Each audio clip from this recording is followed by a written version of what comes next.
this game against Baylor, so the offense really had its issues. 14 points on the board, 2 touchdowns. That's it. Caleb Williams made more than a few errant throws, bad decisions, poor decisions, was taken out of the game. Spencer Rattler comes in, wasn't able to bring him back. Did Lincoln Riley, I did not see his news conference this week, did he address the quarterback situation and if there's going to be any possibility of change? No, he really didn't talk much about it. And then Caleb Williams actually came back in the game late and actually orchestrated that.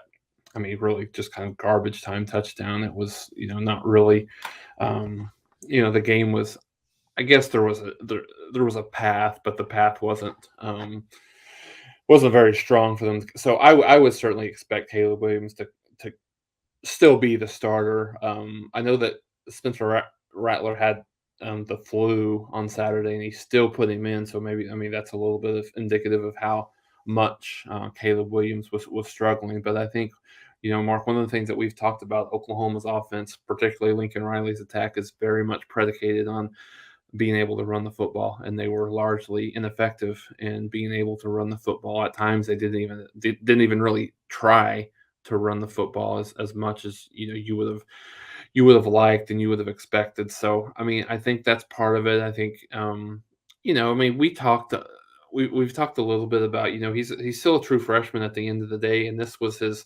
obviously his biggest test and his first real road test, right? He played in the Red River game, which is neutral. Then he played at Kansas, which isn't necessarily a huge road environment. But then, going to Baylor was the best team, obviously, that Oklahoma has played, and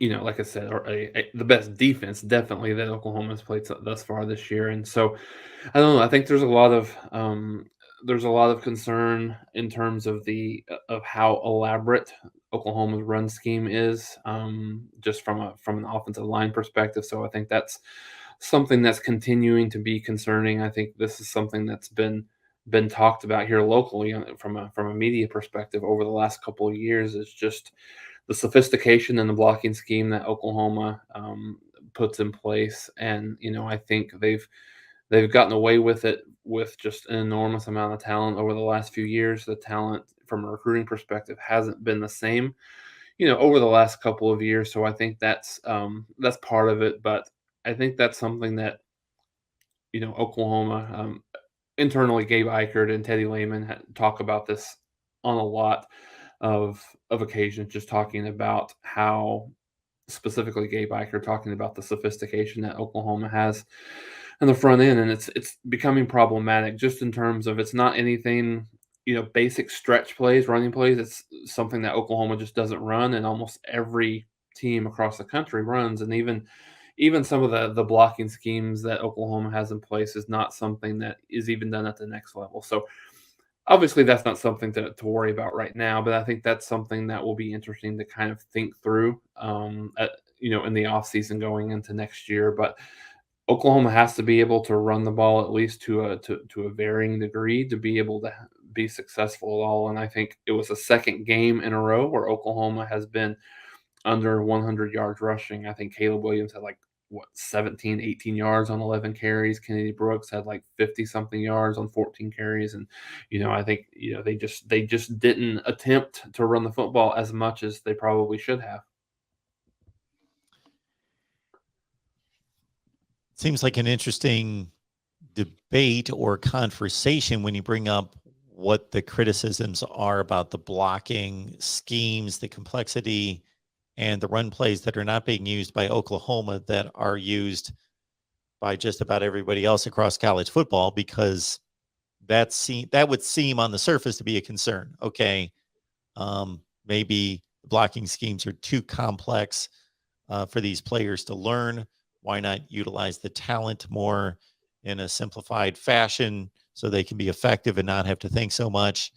And then again, there are effective run plays that are at the base of most offenses across the country. Why not Oklahoma? On the flip side, when the running game was successful, it was obviously in the same fashion and with the same approach, and those were not concerns then.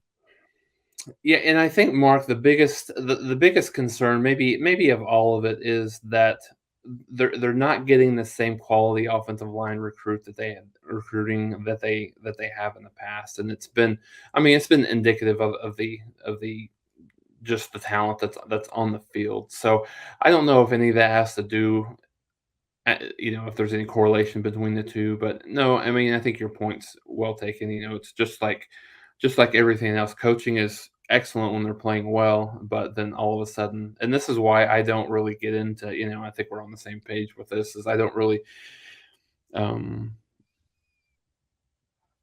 I don't really get into that as much because coaches they don't forget how to coach from one year to the next, right? I think part of it has to do with the players and things like that. But I think just in general, Oklahoma has to figure out a way, whether it's schemes or whatever, just to be able to run the football as effective as they have in the past. Because the last couple of years, I mean, they kind of got it together towards the end of last year, right? But I think last year was probably um, the worst overall rushing team that Oklahoma has had since they have since Riley has been here, and then this year's been worse. So whatever it is, whether it's blocking schemes, whether it's talent up front, whatever that looks like, they because that's what makes this offense go. So I think that's something that's going to have to be key going into next year, but certainly towards in these last two games of the season.